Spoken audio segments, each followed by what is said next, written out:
I el mateix dia en què ha estat presentat el nou seleccionador espanyol, hem estat amb l'únic que ha aconseguit fer Espanya campiona del món. Vicente del Bosque ha visitat avui els infants que aquest dia es participen al campus que du el seu nom, a Mallorca. I allà, l'exseleccionador s'ha pronunciat sobre la notícia del dia. Així veu del Bosque el nomenament de Luis Enrique com a nou seleccionador. Bueno,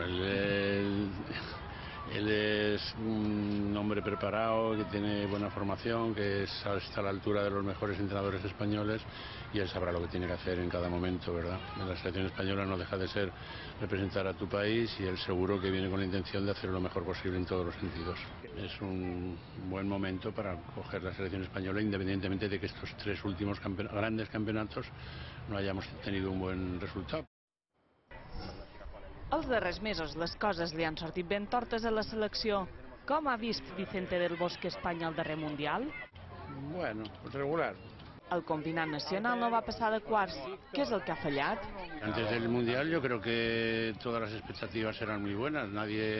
Yo creo que nadie cuestionó la lista, por ejemplo, nadie cuestionó a que David De Gea no fuera a la selección, nadie dijo que no tenía que ir y luego al final, pues oye, el Mundial no es fácil.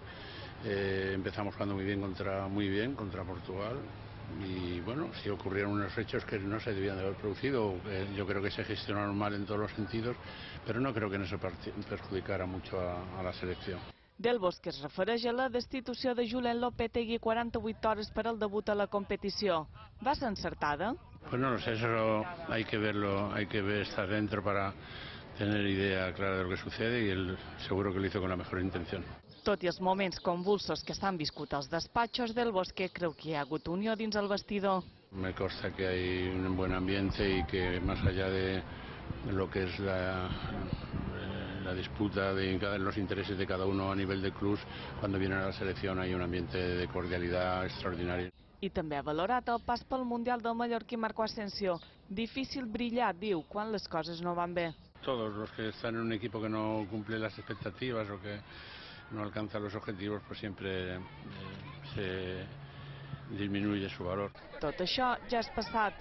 Ara només val pensar en el present i en Luis Enrique i sobretot els futbolistes. La selección está encaminada.